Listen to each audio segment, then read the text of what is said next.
नमस्कार. हिंदुस्थान पोस्टच्या विचार मंथन विथ डॉक्टर उदय निरुळकर या विशेष मालिकेच्या आजच्या भागामध्ये मी हर्षद वैद्य आपल्या सर्वांचं मनपूर्वक स्वागत करतो. आपण गेल्या काही दिवसांपासून आपण देशामध्ये ज्या 5 राज्यांच्या विधानसभा निवडणुका आहेत त्यांचं विश्लेषण करतोय. त्यामध्ये सर्वात लक्षवेधी निवडणूक जी आहे ती पश्चिम बंगालची. आणि या बंगालच्या निकालाचं भाष्य करणारा एक व्हिडिओ आपण यापूर्वी केलेलाच आहे. परंतु आता एका वेगळ्या विषयावरती आपल्याला चर्चा करायची आणि तो विषय आज आपण घेऊन आलोय. पण तत्पूर्वी आपण ह्याच्याबद्दल बघितलं तर येत्या 23 एप्रिल आणि 29 एप्रिल या 2 दिवशी या पश्चिम बंगालमध्ये मतदान होणार आहे. या प्रचाराचा सगळा आढावा आता आपण घेतला तर ह्याच्यामधली मोदींच्या 3ऱ्या कार्यकाळातली ही सर्वात रंजक निवडणूक ठरते.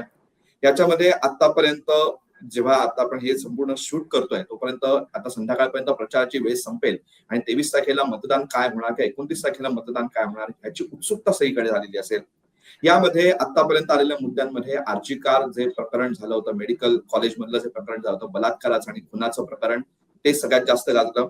SIR मध्ये जे मतदार याद्यातून नावं वगळली गेली, जी पात्र मतदार नाहीयेत त्यांची नावं वगळली गेली, त्याच्यामुळे ज्या पश्चिम बंगालच्या मुख्यमंत्री आहेत ममता दीदी यांचा थैथयाट सगळा आपण संपूर्ण देशाने बघितला. त्याच्यानंतर बांगलादेशी घुसखोरांचा मुद्दा असेल, हे सर्व मुद्दे या संपूर्ण निवडणुकीमध्ये लक्षवेधी ठरले आणि या निवडणुकीमध्ये सर्वात जास्त प्रचार याच 3 मुद्द्यांवरती केंद्रित राहिला. परंतु आज आपण ज्या मुद्द्यावरती चर्चा करतो, जसं मी मगाशी पण म्हटलं, आपण एका वेगळ्याच विषयावरती चर्चा करणार, ती म्हणजे बंगालची अर्थव्यवस्था. आज संपूर्ण देशामध्ये बघायला गेलं तर बंगालची अर्थव्यवस्था ही खूप नाजूक स्थितीमध्ये आहे आणि आज त्याचंच विश्लेषण आपल्याला करायचं आहे की बंगाल क्यू बन गया कंगाल. आणि याच्या आधी आज आपल्यासोबत उपस्थित आहेत उदय निरुळकर सर. सर, आपलं मनपूर्वक स्वागत. हे जे टायटल ते फार आवडलं, बंगाल का झाला कंगाल. सर, माझा पहिलाच प्रश्न तुम्हाला ह्याला धरून आहे की आज आपण म्हणतोय की पश्चिम बंगालची आर्थिक स्थिती नाजूक आहे, पण तुम्हाला थोडंसं इतिहासात जायचं आहे. स्वातंत्र्यानंतर सुद्धा पश्चिम बंगाल अशाच पद्धतीने कंगाल अवस्थेत होता का? अशाच नाजूक स्थितीत होता का? इतके वर्षांनंतर सुद्धा बंगालची अशी स्थिती का झाली? अजिबात नाही. आजचा बंगाल आणि त्याची आर्थिक स्थिती आणि पूर्वीच्या काळातला बंगाल आणि त्याची आर्थिक स्थिती याच्यात म्हणजे तुम्हाला कल्पनाच करता येणार. याचं कारण असं आहे की 17व्या शतकामध्ये भारताचा जागतिक व्यापारातला वाटा हा तब्बल 25% होता, जो आज 4.5%वर आहे. त्या 25%पैकी 40% वाटा हा एकटा बंगालमध्ये यायचा. अर्थात त्यावेळेचा जो बंगाल होता तो आत्ताचा बांगलादेश, त्यातला बराचसा भाग आणि पश्चिम बंगाल या दोहोंचा संयुक्त असा एक मोठा बंगाल होता. नंतर पुढे बंगालची फाळणी झाली. तो सगळा 1910चा वगैरे इतिहास आपल्याला माहिती आहे, रक्तलांछित इतिहास आहे. परंतु 17व्या शतकामध्ये जागतिक व्यापारातला भारताचा वाटा 25% आणि भारताच्या वाट्यामधील 40% हे एकट्या प्रदेशात येत आहेत. 19व्या शतकाच्या सुरुवातीला जगातल्या सर्वात 10 श्रीमंतांची जशी आपल्याकडे आता यादी निघते आणि मग अडाणी कितव्या क्रमांकावर, अंबानी कितव्या क्रमांकावर हे सगळं येतं, तसं जेव्हा ती यादी निघाली होती 19व्या शतकामध्ये, तेव्हा त्यातले 10 पैकी 4 जण हे पश्चिम बंगालमध्ये राहणारे होते. म्हणजे तुम्ही विचार करा, हा पश्चिम बंगाल किती संपन्न, समृद्ध आणि श्रीमंत होता. सर, तुम्ही आता सांगितलं की पश्चिम बंगाल एवढ्या प्रचंड श्रीमंतीमध्ये होता आणि श्रीमंतीच्या शिखरावरती होता. मग आज जी स्थिती आपण जी बोलतोय ती स्थिती कशी काय झाली, याच्याबद्दलचं आपलं विश्लेषण काय? आजच्या स्थितीला अनेक कारणं आहेत. आपण थोडक्यात त्याचा एक आढावा तुमच्या समोर मी मांडेन. आज पश्चिम बंगालमध्ये ज्याला व्यवसाय म्हणतो, मॅन्युफॅक्चरिंग असेल, सर्व्हिसेस असेल, त्याची गती विलक्षण मंदावलेली आहे. संपूर्ण भारताचं चित्र पाहिलं आणि पश्चिम बंगालला तुलना केली तर या दोन्ही क्षेत्रामध्ये पश्चिम बंगालची तुम्हाला पिछेहाट झालेली दिसते. एक प्रकारे इंडस्ट्री नाही त्यामुळे रोजगार नाही त्यामुळे उत्पन्न नाही त्यामुळे खरेदी नाही त्यामुळे मालाला उठाव नाही आणि मालाला उठाव नाही त्यामुळे त्याचं प्रोडक्शन नाही त्यामुळे हाताला काम नाही. अशा एका विशेष सर्कलमध्ये संपूर्ण पश्चिम बंगाल अडकलेलं आपल्याला दिसतं. आज जे पश्चिम बंगाल ही एक अग्रेरियन किंवा कृषी प्रधान अर्थव्यवस्था असं आपल्याला जे चित्र समोर उभं केलं जातं, तसं चित्र पूर्वीच्या काळी अजिबात नव्हतं. परंतु 1960 पासून नंतर हळूहळू आणि नंतर प्रचंड वेगानं हजारो कंपन्या, तुम्हाला सांगतो हजारो कंपन्या, हजारो बिझनेसेस हे पश्चिम बंगालमधून स्थलांतरित झाले आणि भारताच्या उर्वरित भागात गेले. एक प्रकारे ब्रिटिशांच्या काळामध्ये पहिल्यांदा लक्षात घ्या, ब्रिटिशांची पहिली राजधानी ही मुंबई नव्हती किंवा दिल्ली नव्हती, ती राजधानी कुठली होती तर ती कलकत्ता ही होती आणि कलकत्त्याहून मग त्यांनी आपल्या राजधानीचं बस्तान दिल्लीला हलवलेलं आहे. ती कलकत्त्याला का होती तर कलकत्ता हे उत्कृष्ट बंदर आहे, तिकडे उत्कृष्ट अशा प्रकारचा व्यवसाय होत होता. मग तो व्यवसाय कुठल्या ह्याच्यावर होता तर कुठल्या ह्याच्यात होता हे सांगण्यापेक्षा कुठल्या ह्याच्यात नव्हता ही यादी फार छोटी आहे. याचं कारण भारतात बनणारे जवळपास सगळे प्रोडक्ट तिकडे बनायचे, मग ते टायर असेल, फर्टिलायझर असेल, ज्यूट असेल, तुम्ही जे सांगाल ते इंडस्ट्रीयल प्रोडक्शन असेल, सिमेंट असेल, हे सगळं पश्चिम बंगालमध्ये अत्यंत मुबलकरित्या बनायचं. परंतु सीपीएमचं 34 वर्षाचं शासन आणि त्याच्यानंतर 15 वर्षाचं ममता दीदीचं शासन यांनी एक प्रकारे पश्चिम बंगालच्या व्यवसायाचं कंबरडच मोडलं असं आपल्याला म्हटलं पाहिजे.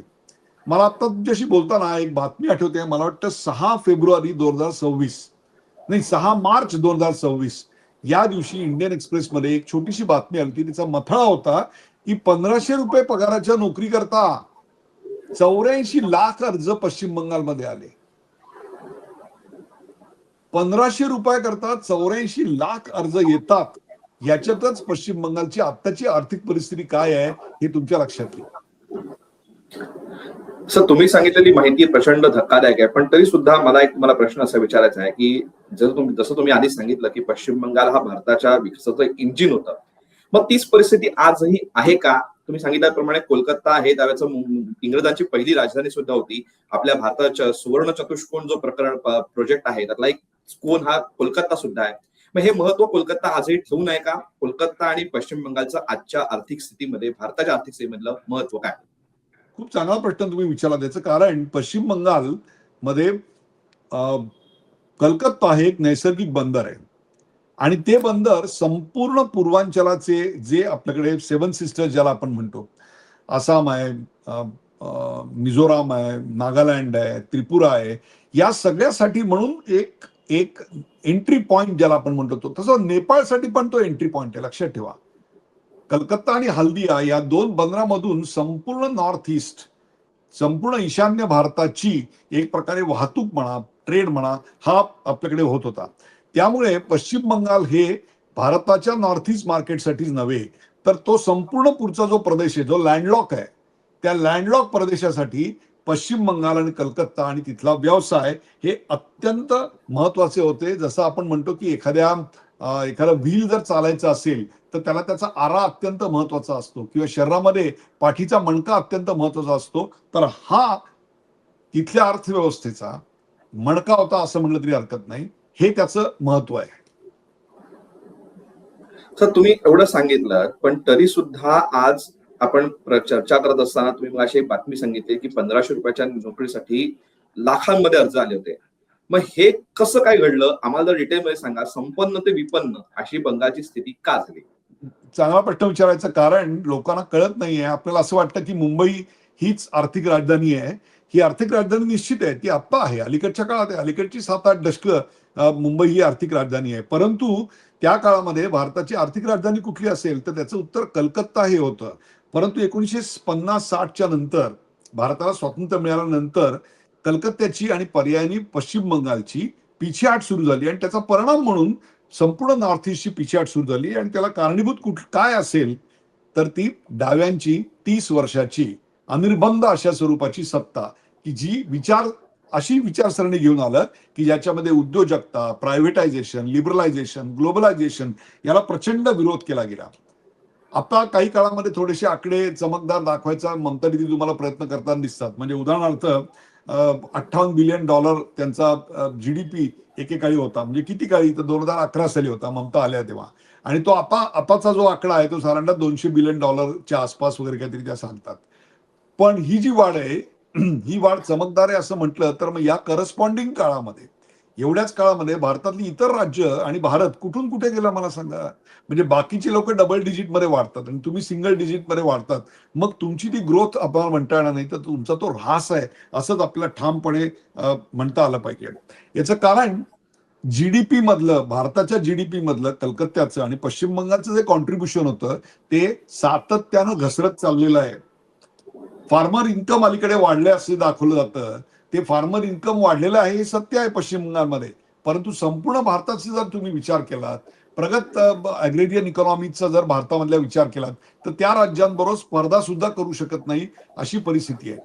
बंगालमध्ये एमएसएमई सेक्टर म्हणजे सूक्ष्म मध्यम लघु अशा उद्योगांचं एक प्रचंड मोठं जाळ आहे, कारण इथे आर्थिक अशा प्रकारची आणि मॅन्युफॅक्चरिंगचा एक प्रचंड बेस होता. परंतु त्याच्याही विकासामध्ये आपल्याला तिथल्या ट्रेड युनियन्स आणि सरकारची धोरणं याच्यामुळे प्रचंड मोठा ऱ्हास झालेला दिसतो. एकूण काय तर कुठलीही इकॉनॉमी जगातली लक्षात घ्या, मग ती राज्याची असेल, प्रदेशाची असेल, देशाची असेल, ही केवळ ऍग्रेरियन इकॉनॉमी म्हणजे कृषी प्रधान अशा गोष्टीवर आपली प्रगती साधू शकत नाही. हे वारंवार सिद्ध झालंय. आज पश्चिम बंगालवर ती पाळी आलेली आहे. दुसरी गोष्ट, एकेकाळी एक संपन्न असणारा जो मॅन्युफॅक्चरिंग सेक्टर होता तो आता अतिशय कमकुवत त्यांचा बनलेला आहे. तिसरी महत्वाची गोष्ट म्हणजे राज्य सरकारवर प्रचंड मोठं कर्ज आहे आणि तेवढ्या प्रमाणात त्यांचं उत्पन्न होत नाही, ही वस्तुस्थिती आहे. त्यामुळे हा डेट टू जीडीपी रेशो हे एक त्यांची डोकेदुखी मोठी आहे. तिसरी गोष्ट, कोणत्याही राज्याला स्वतःचा असं एक इन्कम सोर्स असावं लागतं. तुम्हाला केंद्राकडनं मदत मिळणार, केंद्राच्या योजना येणार, ते सगळं ठीक आहे, परंतु तुमचं स्वतःचं काय, मग ते टुरिझम असेल, मग ते मॅन्युफॅक्चरिंग सेक्टर असेल, सर्व्हिस सेक्टर असेल, आणखीन काही गोष्टी असतील. परंतु पश्चिम बंगालमध्ये स्वतःचा असा, ज्याला आपण वैशिष्ट्यपूर्ण अशा प्रकारचा सातत्यपूर्ण डेव्हलप केलेला असा इन्कम सोर्स स्वतःचा नाही. मग याचा परिणाम काय झाला?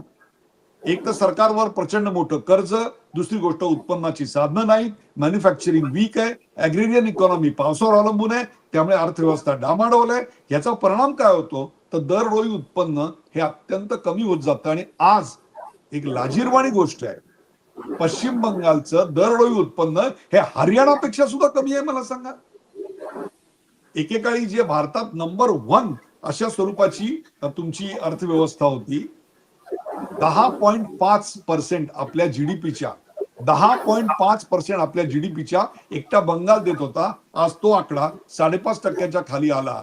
इतर वाढले, यापेक्षा सुद्धा पश्चिम बंगाल खाली कोसळला. याला तुम्ही जास्त महत्व दिलं पाहिजे. त्याचं कारण, आज जरी ममता बॅनर्जी आणि त्यांचे जे नॅरेटिव्ह सेट करणार आहेत ते सांगतात की it is a 6th largest state economy in the country. अरे पण तुम्ही नंबर 1 होतात, ते नंबर 6 वर कसे खाली गेलात?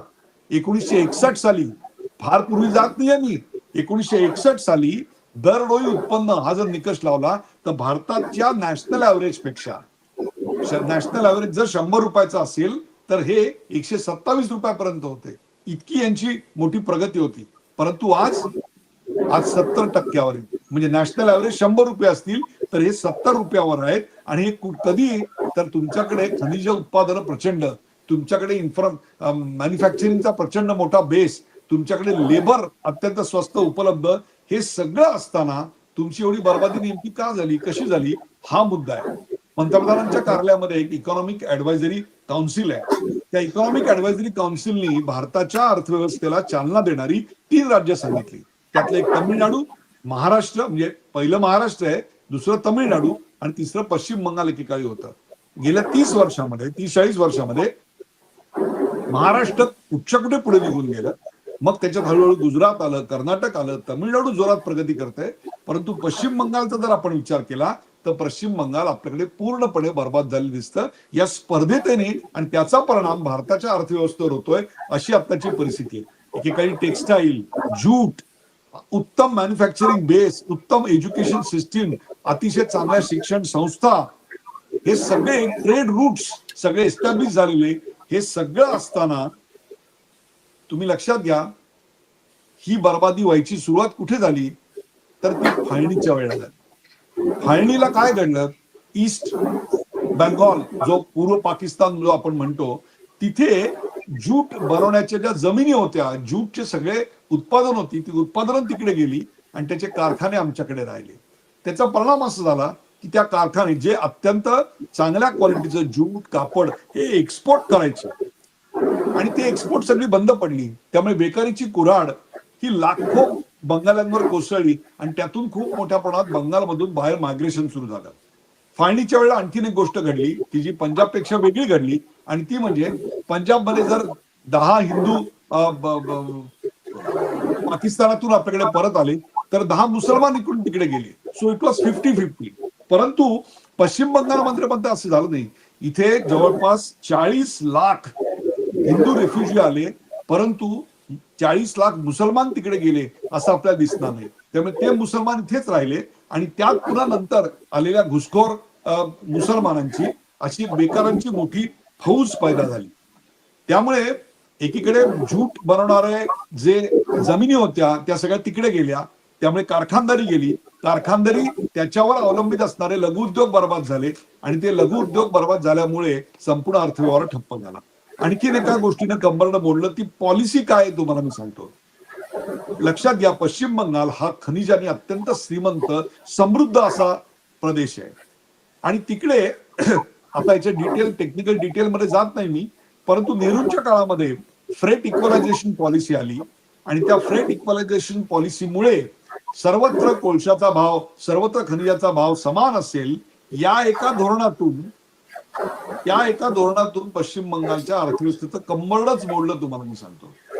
त्यामुळे इंडस्ट्री खाली गेली. इंडस्ट्री खाली गेल्यामुळे पुन्हा मास मायग्रेशन झालं आणि त्यात 1960च्या काळामध्ये या फ्लरिशिंग इंडस्ट्रीला ग्रहण कसलं लागलं असेल तर ते ट्रेड युनियनचं लागलं आणि त्या ट्रेड युनियनला कोणी ताब्यात घेतलं तर नक्षलवादी विचारांनी, डाव्या विचारसरणीच्या लोकांनी ताब्यात घेतलं आणि त्यातूनच 1967ला नक्षलबारी ही मुवमेंट आली. मी त्यावेळेचे आकडे तुमच्यासाठी मुद्दामून काढून आणले. ते आकडे तुम्हाला मी सांगतो. एकट्या कलकत्त्यामध्ये 1965 मध्ये बरं का, 1967ला नक्षलवादी मुवमेंट चालू झाली. एकट्या कलकत्त्यामध्ये 1965ला जवळपास 180 वेळेला स्ट्राईक डिक्लेअर झाले आणि 49 वेळा लॉकआउट डिक्लेअर झाले. तोच आकडा पुढे 2000 पर्यंत जाता जाता 180 स्ट्राईकचे आम्ही 750 स्ट्राईकवर पोहोचलो आणि लॉकडाऊन 49चे आम्ही 150 वर पोहोचलो. मला सांगा, एवढ्या मोठ्या प्रमाणात जर लॉकडाऊन होत असेल, स्ट्राईक होत असतील, अतिशय आक्रमक अशा स्वरूपाच्या लेबर युनियन असतील, तर मग तिथे व्यवसाय करायला कोण जाईल, गुंतवणूक करायला कोण जाईल. आणि त्या कॅपिटलिस्ट आणि इंडस्ट्रियलिस्ट याला डाव्या विचारसरणीच्या लेखक कलावंतांनी हे कायम विलन ठरवलं. त्यामुळे त्यांच्या समोर काही जाऊन देशाच्या उद्धाराच्या गोष्टी करायच्या, रोजगाराच्या गोष्टी करायच्या, हा डायलॉगच कधी होऊ शकला नाही. Because you are looking at it as a त्यांच्याकडे गुन्हेगार म्हणून आपण पाहिलं. त्यामुळे शहरी भागामध्ये जे इंडस्ट्रियलायझेशन होतं ते इंडस्ट्रियलायझेशन पूर्णपणे समाप्त झालं आणि त्याच वेळेला बिझनेस एन्व्हायरमेंट जे होतं त्या बिझनेस एन्व्हायरमेंटची न भरता येईल अशी क्षती झाली. अशा वेळी सरकारने तिकडे जे आपल्या पब्लिक सेक्टर अंडरटेकिंग आहेत ते पब्लिक सेक्टर अंडरटेकिंग उडायला नको होत्या. पण 1970 आणि 80च्या 90च्या दशकामध्ये एकही मोठी पीएसयू पब्लिक सेक्टर अंडरटेकिंग जे आपल्याकडे आज इतके प्रचंड मोठे प्रॉफिट कमवत आहेत, त्यातल्या एका कंपनीचा मी संचालक आहे, त्यातली एकही कंपनी तिकडे उडी गेलेली नव्हती. 2007 सालचा एक नॅशनल सॅम्पल सर्वे मी आत्ताच वाचत होतो, त्याच्याप्रमाणे 11% बंगाली नागरिक रोज रात्री उपाशी झोपतात. म्हणजे ही जी गरिबी आहे ती गरिबी कशामुळे आली. आणि टू ऍड टू इट 91 साली या देशामध्ये लिबरलायझेशन, ग्लोबलायझेशन सगळं आलं. त्याला डाव्या विचारसरणीनं थांबवून ठेवलं. ते त्याचे विरोधक होते. एवढंच काय तर अणुऊर्जा करार सुद्धा त्यांनी आपला थांबवलेला होता. म्हणजे एकूणच बाहेरच्या कुठल्याही गोष्टीला विरोध करायचा. आणि या सगळ्यामुळं तीच विचारसरणी घेऊन पुढे ममता बॅनर्जी आल्या. 2007ला टाटाचा सिंगूर प्लांट होता नॅनोचा, तो त्यांनी तिथून हलवायला लावला आणि तो मोदीजींनी एका क्षणात लाल पायगड्या घालून त्याला गुजरातमध्ये आणून दिला. तो एम्प्लॉयमेंट गुजरातमध्ये आली. नुकसान कोणाचं झालं? पश्चिम बंगालचं झालं. आणि त्या सिंगूरच्या पॉप्युलरिटीवर ममता बॅनर्जी आणि त्यांची जी विचारसरणी ही त्यांच्या पश्चिम बंगालच्या मानगुटीवर बसली. मग तुम्ही दरवर्षी किती मोठ्या बिझनेस कॉन्फरन्सेस जरी केल्या तरी देखील हे सिंगूरचं प्रकरण लोक विसरू शकतील का मला सांगा. आणि मग ह्याच्यात आणखीन एक काय तर वारंवार निवडून येण्याकरता हिंसेचा आधार ही एक गोष्ट झाली, पण पॉप्युलिस्ट एक अतिशय लोकप्रिय अशा घोषणा, त्यातनं प्रचंड पैसे खर्च करायचे, त्यातून तुमच्या सरकारमधलं करप्शन, या सगळ्यामुळं सरकारची तिजोरीत खडखडाट, लोकांच्या खिशात खडखडाट आणि अर्थव्यवस्था दारिद्र्याच्या रेषेवर जाऊन पोहोचली ही वस्तुस्थिती आहे. सर, तुम्ही जे संपूर्ण चित्र सांगितलं तुमच्या सविस्तर उत्तरामध्ये ते अतिशय विदारक चित्र आहे पश्चिम बंगालच्या संपूर्ण अर्थव्यवस्थेचं. परंतु यामध्ये आपण मगाशी चर्चा करत होतो की भारताच्या अर्थव्यवस्थेमध्ये पश्चिम बंगालचा वाटा बऱ्यापैकी कमी होत गेला. परंतु एकूणच पश्चिम बंगालसारखं एवढं जे एकेकाळी भारताच्या ग्रोथ इंजिन 3 राज्य तुम्ही म्हटलं त्यातलं एक राज्य पश्चिम बंगाल होतं. ते मागे पडल्याने भारताच्या व्यापारावरती काही परिणाम झाला का? भारताच्या व्यापारामध्ये काही तूट झाली का? आणि भारताच्या इमेजवरती काही परिणाम झाला का? हर्षद, प्रचंड परिणाम झाला तुम्हाला मी सांगतो. आज भारताच्या अर्थव्यवस्थेला एक प्रकारे खीळ बसायचं काही प्रमाणात कारण जे आहे ना, त्याला कारण पश्चिम बंगालमधली राजवट आहे. याचं कारण असं आहे, ओरिसामधलं स्टील असेल, आसाममधला चहा असेल, हा जगात जर मला निर्यात करायचा असेल तर मला एक उत्तम चालणारं कलकत्ता पोर्ट पाहिजे. त्या कलकत्ता पोर्टमध्ये जर शेकडो दिवस वर्षाला स्ट्राईक चालू असेल, अतिशय मिलिटंट, आक्रमक अशा स्वरूपाच्या, हिंसक अशा स्वरूपाच्या ट्रेड युनियन असतील, तर मला सांगा तिकडून तुमचा एक्सपोर्ट होऊ शकणार आहे का? त्याचं जिओग्राफिकल लोकेशन इतकं स्ट्रॅटेजिक आहे कलकत्त्याचं, पश्चिम बंगालचं, की तिथून तो सगळा ट्रेड रूट आहे जो म्यानमारला जातो, थायलंडला जातो, व्हिएटनामला, कंबोडिया, लाओस इथे रेल्वे मार्ग होऊ शकतात. परंतु या सगळ्याला खीळ बसली. आज तुम्ही बांगलादेश बरोबर आपली जी बॉर्डर आहे 2,200 किलोमीटरची, तिथे तुम्ही साधी कुंपण घालायला केंद्र सरकारला परमिशन देत नाही. 25-25 पत्र लिहिली गृहमंत्र्यांनी आणि तिथल्या चीफ सेक्रेटरीने, तरी तुम्हाला काही उत्तर देता येत, तरी तुम्ही उत्तर देत नाही. त्याला केराची टोपली दाखवता. या सगळ्यामुळं हल्दिया पोर्ट, तुम्हाला सांगतो, हल्दिया पोर्ट इतकं महत्वाचं आहे, नॉट जस्ट फॉर इंडिया, पण संपूर्ण पुढचा जो लँडलॉक भाग आहे ना, नेपाळ वगैरे हा सगळा, त्यांच्यासाठी म्हणून तो एक एंट्री पॉइंट आहे जगाचा. आणि तिथली इनएफिशियन्सी इतकी मोठी आहे की ते वापरणच जवळपास अशक्य आहे. एक लक्षात ठेवा, strong Paschim Bengal is a geo political need of India, geo economical need of India. आणि त्यामुळे पश्चिम बंगाल पुन्हा समृद्ध बनवणं, संपन्न बनवणं, हेच यावरचं उत्तर आहे. सर, हे आपण आता बोलतोय, पण आता पश्चिम बंगाल समृद्ध करायचा असेल तर काय केलं पाहिजे? What needs to be done? एवढं सगळं विदीर्ण झालेलं असताना ह्याचं स्थिती आपल्याला बाहेर कशी काढता येईल आणि ह्याची चर्चा आपल्याला करायची आहे. तुम्ही कळीचा मुद्दा विचारला. एक म्हणजे बंगाली माणसाची मानसिकता आता झालेली आहे आणि त्याला कारणीभूत तिथल्या राजकीय व्यवस्था आणि तिथला जो एक राजकीय विचार तिकडे जो फोफावला त्याच्यामुळेच हे घडलेलं आहे. त्यामुळे पायतरीचे शिखर किओर, पायथ्यापासून शिखरापर्यंत या सगळ्याची पुनर्निर्माण, पुनर्रचना, पुनर्मांडणी करावी लागणार आहे. ती सध्याच्या पॉलिटिकल पार्टीकडून, नेतृत्वाकडून होईल अशी शून्य अपेक्षा आहे. तुम्हाला मी सांगतो, त्यांना अजिबात त्यांची वो उनके बॉडी स्ट्रक्चर में ही नहीं है. त्यामुळे हा जो रिफॉर्म आहे तो रिफॉर्म करायला एका वेगळ्या नवीन राजकीय नेतृत्वाची आत्ताची गरज आहे. याचं कारण उद्योगधंद्यांमध्ये राजकीय हस्तक्षेप जेव्हा येतो तेव्हा त्याचा विनाश अटळ असतो.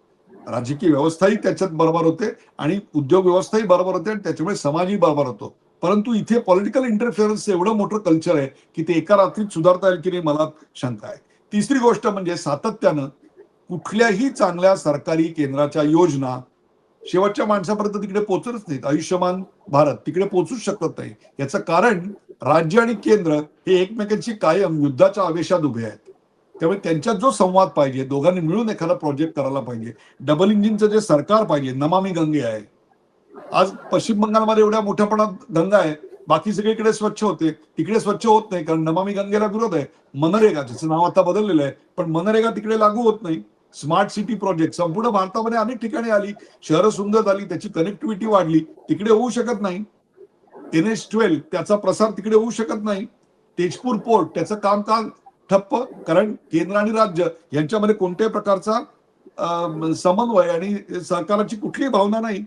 आणि याचं कारण तिथे असणारी गंभीर ही अशी कायदा आणि सुव्यवस्थेची परिस्थिती. त्यामुळे राज्यातले लेबरचे जे कायदे आहेत, कामगार कायदे जे आहेत, ते कामगार कायदे मुळापासून बदलावे लागतील. ट्रेड युनियन यांच्याशी चर्चा करून त्यांचे जे ग्राह्य मुद्दे असतील त्या ग्राह्य मुद्द्यांचा निपटारा करून बाकीच्या मुद्द्यांपासून त्यांना सरळ नाही म्हणून सांगता आलं पाहिजे. एक फार मोठा इन्फ्रास्ट्रक्चर डेफिसिट आहे, तुम्हाला सांगतो.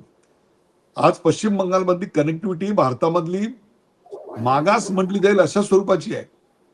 मग तिकडे खूप मोठ्या प्रमाणात आपल्याला इन्फ्रास्ट्रक्चरवर पैसे ओतावे लागतील. परंतु त्याकरता जर लोकल सहाय्य नसेल आणि ट्रेड युनियनचा त्रास जर होणार असेल तर हे काम कसं होणार मला सांगा. PPP मॉडेल मधून तिथे special economic zone, software processing zone हे सगळे तिकडे उभे करता येतील. फूड प्रोसेसिंगला फार मोठी संधी तिकडे आहे. मॉडर्नायझेशन ऑफ क्रॉप्स, आज तिकडे जी काही उत्पादनं येतात त्याचं आधुनिकीकरण करण्याची एक फार मोठी संधी उपलब्ध आहे की ज्याच्यामुळे ग्लोबल सप्लाय चेनशी त्यांना आपल्याला कनेक्ट करता येईल. जर ते झालं तर बंगालमध्ये आधी पैसा येईल, पैसा आला तर अर्थव्यवस्थेला चालना मिळेल, अर्थव्यवस्थेला चालना मिळेल तर रोजगार येईल, आणि रोजगार मिळाला तर पैसा येईल. त्यामुळे आत्ताची ठप्प झालेली व्यवस्था जर चालवायची असेल तर ममता दीदींना घरी बसवणं हाच त्यावरचा एक उपाय आहे. आणि भारतीय जनता पक्ष डबल इंजिनचं सरकार हेच पश्चिम बंगालच्या अभ्युदयासाठी एकमेव प्रवेशद्वार आहे असं मला वाटतं. सर, तुम्ही आम्हाला पश्चिम बंगालच्या अर्थव्यवस्थेबद्दल सांगताना बऱ्याच महत्वाच्या मुद्द्यांवरती तुम्ही स्पर्श केला आणि आम्हाला त्याच्यावरती सविस्तर आम्हाला त्याच्याबद्दल समजावून सांगितल्या गोष्टी. आता पश्चिम बंगालची जनता त्याचा काय विचार करते आणि किती त्याच्याबद्दल आपण विचार करून निर्णय घेते, आता ह्याच्याकडे आपल्याला 23 तारखेला आणि 29 तारखेला आपल्याला निकाल कळेल आणि 4 मेला त्याचा जो काय निकाल लागणार आहे त्याच्या वेळेला आपल्याला कळेलच. पण तोपर्यंत आपण पश्चिम बंगालची स्थिती समजून घेत राहणार आहोत. जे काही नवीन अपडेट्स येतील त्याच्याबद्दलही आपण चर्चा करणार आहोत. पण तुम्ही आज आम्हाला वेळ दिलात आणि आमच्या प्रश्नांना सविस्तर उत्तर दिलीत याबद्दल हिंदुस्थान पोस्ट तर्फे मनपूर्वक आभार. धन्यवाद. तर आजही आपण या मालिकेमध्ये अतिशय एका महत्वाच्या विषयावरती चर्चा केली जो अतिशय वेगळा आहे आणि तो कोणीच ह्याच्याबद्दल बोलतही नाहीये.